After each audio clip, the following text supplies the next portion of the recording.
I'm losing it. Totally losing it. I just looked for my phone. I looked everywhere for my phone. Couldn't find my phone. So I found my phone. Hi, how are you? Welcome to the conversation. I was digging through the two cotton totes that I hide under my bed for yarn, for cotton, to make the popcorn dishcloth out of the little encyclopedia of dishcloths that's hosted by Missi over at Missi's Yarniverse. Every week, Missi and the ducks pick some sort of a random pattern for us to make. Sometimes it's out of the book, sometimes it's not out of the book. Oh, Missi, I'm ducks, I'm telling you. So today I was making popcorn, and I was sitting here thinking like, all right, what can I do to make it fun, make it exciting? So there's 3 rows of 4 popcorns. And I was thinking, well, if I make it green, like grass green, and I make the popcorns in red, it'll look like little ladybugs. I thought it would be cute. So I started looking through the pattern, and there's only 1 row that has the popcorns, and that's row 5. There's a total of 6 rows to repeat. So, all right, I want some green, I want some red. Well, I took my phone over there and buried my phone down in the totes, found the yarn that I wanted to use, came back over here, joyfully started crocheting along, and I kept thinking, man, it's so quiet. Like, I want to put on some YouTube videos and visit with my friends while I crochet. I have this Premier $1.25 yarn. I got some of this red. I think this is, oh, here's the label for the green. It's called Sage Marl. Just cotton. Premier $1.25. I'm pretty sure this sugar and cream, probably just some leftover Christmas stash colors that I had poking around. So I started working it up, and I completely changed my mind. I don't think it looks like ladybugs anymore. First, let's look. I have a whole bunch of notes that I took. Nothing on the pattern. The pattern was completely fine. Absolutely no trouble with this pattern at all. I knew I wanted to do some color changing on the popcorn. That tripped me up a little bit. I stumbled through that first color change row. Other than that, no problem.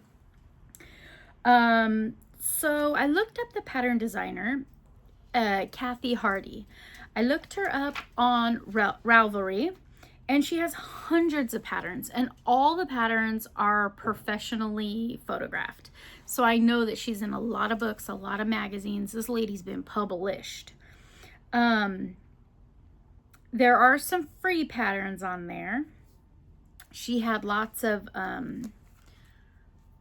garments. She has some not Barbie clothes.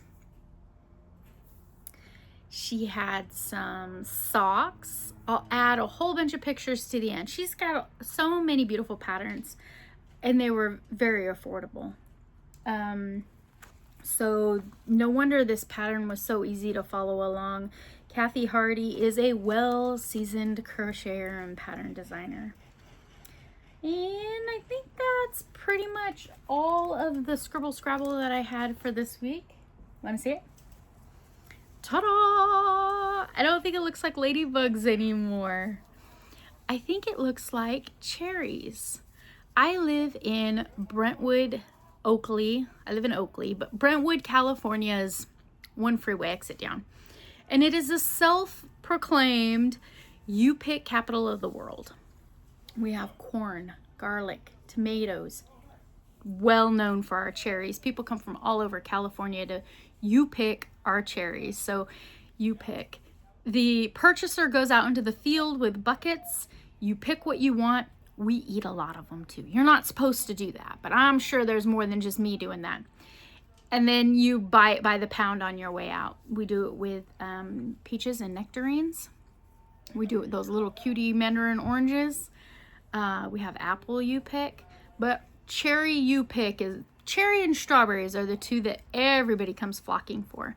And right down in the middle of those popcorns, on the next row over, you're putting a double crochet right down the middle. And I think it just made my ladybugs look like cherries. I don't know. I was telling my daughter, I was like, I'm making ladybugs. And she says, they don't look like ladybugs, Mom. And I was like, you're right. They look like cherries. Yes, they look like cherries. And my dear, sweet 17-year-old told me, Mom, that looks like a pimple dishcloth, which I did not think was very funny at all, because we're in the middle of a heat wave outbreak. I've got this weird rash going on that is so sensitive. It really hurts. But of course, I'm getting all the pimple jokes, right? From the family, the loving family. So I got a pimple washcloth.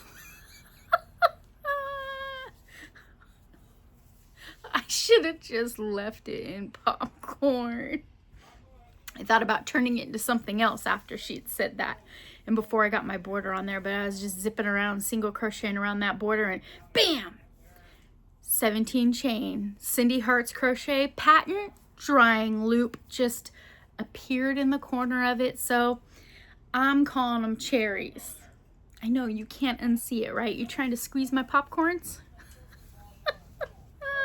So popcorn stitch. 5 double crochets in the single stitch. You pull out your loop, you go back to the first one, you do like a little slip stitch, and usually it's followed by a chain. This one was followed by a chain, but they stand up, they stand out. I thoroughly enjoyed this one.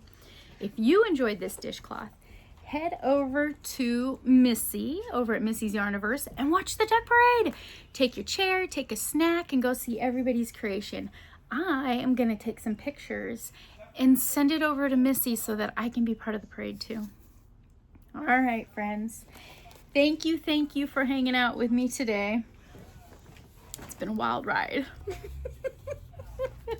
All right, I'll see you soon. Glad I found you in the cotton tote. Took me a little while to find out where you were hiding. All right, I'm going to go clean up. Bye.